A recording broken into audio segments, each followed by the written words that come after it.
Guys, welcome back to menu channel. ഇത് എനിക്ക് അങ്ങനെ പറഞ്ഞതിനപ്പോ മേനോട് നോക്കണം, അതെന്തോ ഓട്ടോമാറ്റിക്കലി അങ്ങനെ. അപ്പൊ ഗായ്സ്, നമ്മൾ ഇന്നൊരു ഒരു ഒരു ഒരു പറ എന്തിനാ പോണ? നമ്മുടെ 3 പേരും ആദ്യമായിട്ട് ഇന്റർവ്യൂ അറ്റൻഡ് ചെയ്യാൻ പോവുകയാണ് ഗൈസ്.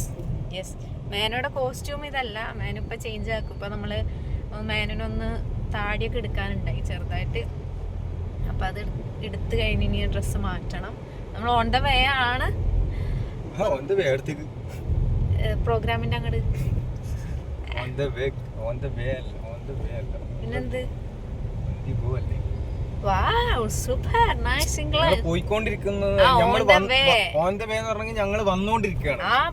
വന്നോണ്ടിരിക്കല്ലേ അമ്മ, പോയിക്കൊണ്ടിരിക്കല്ലേ. അവരോട് ഇത് കമന്റ് ഇടണം കേട്ടോ നിങ്ങൾ പറഞ്ഞത്. ഇത് ആരെ ശരി, ഓൺ ദ ഗോ ആണോ? തല നോക്കട്ടോ, ഓൺ ദ ഗോ അല്ല ഞാൻ ഇങ്ങനെ ചോദിച്ചത്. ഐ മീൻ എനിക്ക് ഓൺ ദ വേ ആണോ ഓൺ ദ ഗോ ആണോ? ആള് ഞാനല്ലല്ലോ. ആരാണെങ്കിലും ഇപ്പൊ പറഞ്ഞത്, ഞാനും ഇംഗ്ലീഷിന്റെ ആളൊന്നുമല്ല. നീ വല്ല ഇംഗ്ലീഷ് അല്ല ഗൈസ്. മിനിയാന്ന് വിളിച്ചിട്ട് ഫോൺ വിളിച്ചിട്ട് എന്റെ ഇംഗ്ലീഷ് ആയിട്ട് അനിയച്ചറിയേ, ഇത് മേനു മാത്രം കേട്ടിക്കുള്ളൂടി എന്നെ കളിയാക്കിട്ട്. പിറ്റത്തെ ദിവസം ഹിന്ദിക്കാരിയായില്ലേ ഞാൻ, പിന്നെ തമിഴെത്തി. ഓരോ ദിവസം ഓരോ ജാതി, ഓരോ ഭാഷ സംസാരിക്കാം. അപ്പൊ നമ്മള് ബേബിക്ക് എന്റെ ബെസ്റ്റ് ഫ്രണ്ട് വിഷ്ണു തന്ന ഡ്രസ്സ് ഇട്ടുകൊടുത്തേക്കും. അവളിവിടെ ഇല്ല, അവളുടെ അമ്മയൊക്കെ കാണാൻ വന്നപ്പോ അവള് എത്ര മാസമായപ്പോ, എനിക്ക് 5 മാസമായപ്പോ അവള് ഓൺലൈനിൽ നോക്കി ഇഷ്ടപ്പെട്ടിട്ട് ഡ്രസ്സ് ഓർഡർ ചെയ്ത സാധനം, കുഞ്ഞ് വരണേന് മുന്നേ. അപ്പൊ ഇത് പാകാവൊന്നും എനിക്ക് അറിയില്ലായിരുന്നു, ജസ്റ്റ് ഇട്ടുനോക്കിയതാ. അപ്പൊ ഇതൊക്കെ പാകം. ഇവിടെ എന്താ പണികൾ ഇങ്ങനെ നടന്നുകൊണ്ടിരിക്കല, അന്ന് ഈ സാധനം ഉണ്ടായില്ലല്ലോ ഇവിടെ. അപ്പൊ നമ്മള് ഓൺ ദ വേ ആണ്. നീ മലയാളത്തിൽ ഞങ്ങള് പോയിക്കൊണ്ടിരിക്കുകയാണെന്ന് പറഞ്ഞാ പോരെ, തീർന്നില്ലേ? അപ്പൊ നമ്മ പോയിക്കൊണ്ടിരിക്കുകയാണ്. വായിലൊരു ചീന ബബിളിക്കം കിടപ്പുണ്ട് ഗൈസ്. അതായത് നമുക്ക് നോർമലി ഒരുപാട് ഇന്റർവ്യൂസ് വരാറുണ്ട്, പക്ഷെ നമ്മളിങ്ങനെ ഇപ്പായിട്ട് ഫുള്ള് പണിയും കാര്യങ്ങളൊക്കെ ആയിട്ട് ഫുൾ തിരക്കായതുകൊണ്ട് എന്തെങ്കിലും എന്താ പറയാ, നമ്മളും ഒരു ദിവസം കളഞ്ഞ് പോകുന്നതല്ലേ. അപ്പോൾ അതുകൊണ്ട് ഇന്റർവ്യൂ മാക്സിമം കുറേയൊക്കെ എന്താ പറയാ, നമ്മളിങ്ങനെ ഒരു ദിവസം ഫ്രീ ആയിട്ട് വെറുതെ, ഐ മീൻ ഇന്റർവ്യൂ പോയിട്ട് കഴിഞ്ഞാൽ നമുക്ക് ആ ഒരു ദിവസം പോയി കഴിഞ്ഞാൽ നഷ്ടമാണ്. ഐ മീൻ കുറേ ലോണ് കാര്യങ്ങളൊക്കെ പെൻഡിങ് ഉണ്ട്. ഞാന് പണിക്ക് പോകുന്നില്ല എന്ന് പറയണവരോട്, നിങ്ങളല്ലല്ലോ ചോറ് ചെലവിന് തരണത്. ആര് പറഞ്ഞു? എത്രയോ പേര് പറയുന്നുണ്ട് അവന്റെ അടുത്ത് പണിക്ക് പോകാൻ പറ, പണിക്ക് പോകാൻ പറ. എനിക്ക് ഞാൻ മുന്നേ ഏകദേശം ഒരു 10-40-50,000 റുപ്യ അല്ലെങ്കിൽ 40,000 റുപ്യ ആക്കിക്കൊണ്ടായി. ഇപ്പം അതിൽ പാതിന്റെ പാതിയായി. അതെ, ഈ നമ്മളീ പണിയെടുത്തേ കൊണ്ടുള്ള, പിന്നെ കഷ്ടപ്പെട്ട് ഈ കല്ല് പണിക്ക് പോയിട്ട് പൈസ ഉണ്ടാക്കുന്നതും യൂട്യൂബിൽ നിന്ന് പൈസ ഉണ്ടാക്കുന്നതും എല്ലാം പൈസ മാത്രമല്ല. സോഷ്യൽ മീഡിയ, ഐ മീൻ ഈ സോഷ്യൽ മീഡിയ അറിയുന്നത് നിങ്ങൾ വിചാരിക്കുന്ന കണക്കെ എല്ലാ ആൾക്കാരും വിചാരിക്കും ആദ്യമായിട്ട് ചെയ്യുന്ന ഇങ്ങനെ വീഡിയോ എടുത്ത് ഇങ്ങനെ പോസ്റ്റ് ചെയ്യും. അത് ഒരിക്കലും ബുദ്ധിമുട്ട് അല്ലാന്ന് പറയാനുള്ള ഒരു ഇതുമില്ല. കാരണം ആദ്യം ചെയ്യുമ്പോൾ എല്ലാവർക്കും അങ്ങനെ തന്നെയാണ്, ഒരു വൈബായിട്ട് തോന്നും. പക്ഷെ അത് കണ്ടിന്യൂസ് ആയിട്ട് നമ്മൾ ചെയ്യുമ്പോൾ അത് ബുദ്ധിമുട്ട് വെച്ചെങ്കിൽ എല്ലാ പണിക്കും അതിൻ്റെതായ ബുദ്ധിമുട്ട് കാര്യങ്ങളുണ്ട്. നമ്മൾ കഷ്ടപ്പെടുന്നതിന്റെ ഫണ്ട് നമുക്ക് കിട്ടുന്നത്, അതും നമ്മൾ ഒരുപാട് കഷ്ടപ്പെട്ടിട്ട് കിട്ടുന്ന ഫണ്ടാണ്. യൂട്യൂബ് ആണെങ്കിലും സോഷ്യൽ, ഇപ്പോൾ വലിയ വലിയ ബിസിനസ്മാന് വർക്ക് ഫ്രം ഹോം ജോലി ചെയ്യുന്ന ആൾക്കാരില്ലേ, ഇല്ലേ, വീട്ടിലിരുന്നല്ലേ ചെയ്യുന്നത്. അതേപോലെ തന്നെയല്ലേ ഈ പണിയും, എല്ലാം പണി തന്നെയല്ലേ ഗൈസ്. അങ്ങനെയാണ് കാര്യങ്ങൾ. പിന്നെ യൂട്യൂബിൽ ഇങ്ങനെ വീഡിയോ ഇട്ടുകൊണ്ട് കാര്യമില്ലല്ലോ, അത് ക്ലിക്കാവാനും ഒരു കഷ്ടപ്പാടുണ്ട്.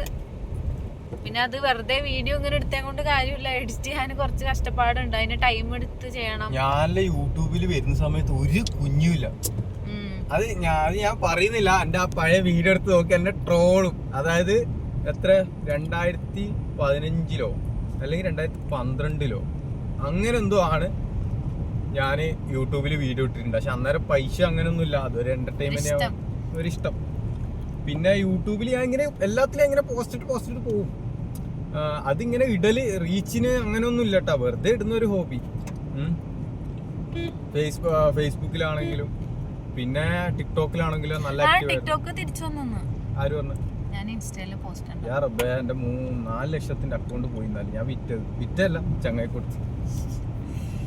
ഓന് ഗൾഫിലാണ്. അപ്പൊ ഓനവിടെ ബിസിനസ് ഇതാക്കാൻ ചോദിച്ചു. കൊറേ പേർക്ക് പഴയ അക്കൗണ്ട് കിട്ടി അങ്ങനെയൊക്കെ പറഞ്ഞിട്ടുണ്ട്. എന്റെ അക്കൗണ്ട് ഉണ്ടായിനി ആടി അക്കൗണ്ട് ആടി പോവില്ല. എന്റെ പഴയതുണ്ട് വേണോ? എന്തിനി? എന്റെ പഴയ വീഡിയോസ് കാണാ. നിലവിലുള്ള വീഡിയോസ് കാണാൻ എന്നിട്ട് പഴയതും കൂടെ. ഞാനും ചിപ്പിയൊക്കെ മുന്നേ ടിക്ടോക്ക് ചിരി തന്നെ തുടക്കുന്ന പടിയും എന്നിട്ട് ഒരു മീശയും അതല്ല മീശയെല്ലാം വെച്ചിട്ടേ ഞാനും ചിപ്പി ചെയ്തതാ. അല്ല ചെപ്പു ഫുള്ള് വലിയ മീശ ചെപ്പ ചിപ്പ വലിയ മീശ വരച്ച് അത് ഈ അടുത്ത് ചെയ്ത അത് സൗദ. അത് ഈ അടുത്തത്തെ ട്രെൻഡ് പറ സൗദ. അതന്നെയാണ് മുന്നേ ചെയ്ത് വേറെ കൊറേ ഉണ്ട്. അപ്പൊ ഗൈസ് നല്ല ട്രാഫിക് ഒക്കെ ഉണ്ടായി. നമ്മളൊരു കോള് വന്നതുകൊണ്ട് വീഡിയോ സ്റ്റോപ്പ് ആക്കി ഒരു റെസ്റ്റോറൻറ്റിൽ കയറി പൊറോട്ട റോളും മേനൊരു ഷേക്കും ലൈറ്റായിട്ട്.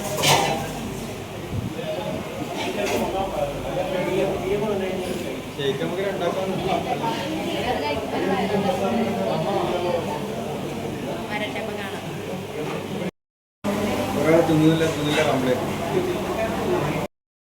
ഞാൻ മറന്നോട്